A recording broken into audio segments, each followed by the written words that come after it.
And welcome back to JRPT Time. Yes, it has finally returned. And today we're going to be talking about how we define JRPGs, or how some people define JRPGs.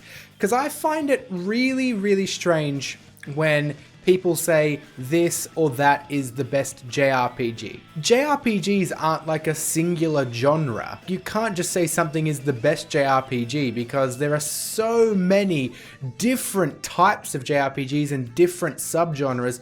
It is a massive genre. I mean, you can basically think about it as having the exact same amount of subgenres as normal RPGs have. So there are strategy RPGs and there are action RPGs, and just like that, there are strategy JRPGs and action JRPGs and traditional JRPGs. Something comes along like Persona 5 and a big website will say this is the best JRPG ever made, or this is the best JRPG since Persona 4, which is what I saw an article wrote up about. But you know, it's not the best strategy JRPG out there because it's not a strategy JRPG.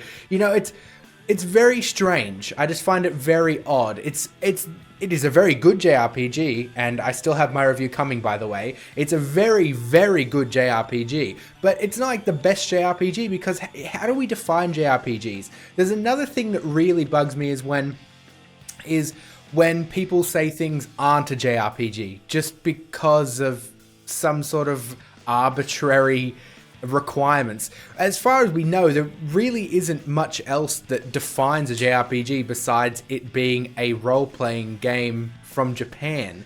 So is Zelda a JRPG or not? And that's something that does come up quite a lot on the internet, and most people say no, it's an action adventure, and some people say, well, it's an action RPG. And you know what? Does it really matter if we say that Zelda's a JRPG? It's made in Japan, you play the role of Link, it's a very story-focused experience. It has a lot of the elements of an RPG game.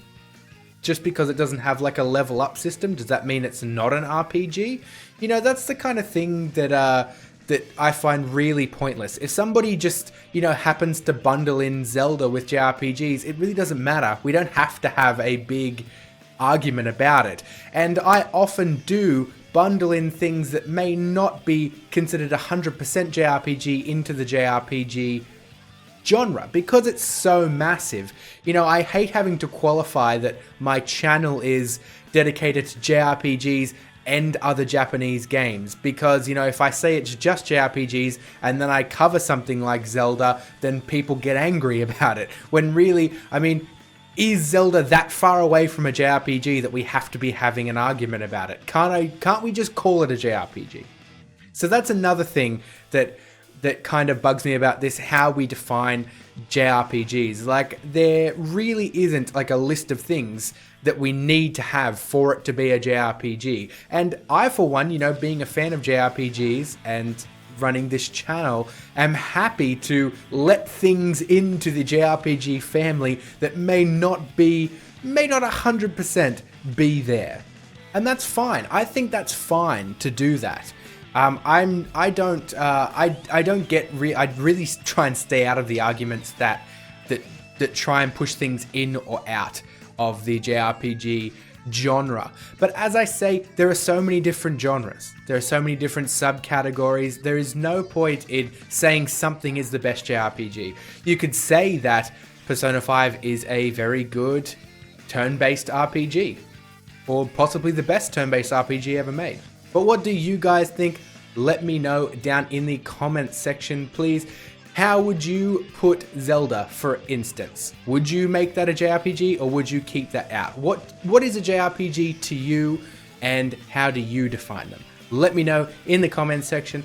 Other than that, guys, hit that like button, subscribe to see more of me and everything I do. Follow me on social media. You can check out the Amazon links in the description. That really helps me out. And if you want to directly support my channel, you can head on over to Patreon. It should be on screen. It should also be in the description. That is just a service where you can directly fund this channel and what I do, because at the moment, I really don't make enough to make a living. So, alright guys, I'll see you all soon.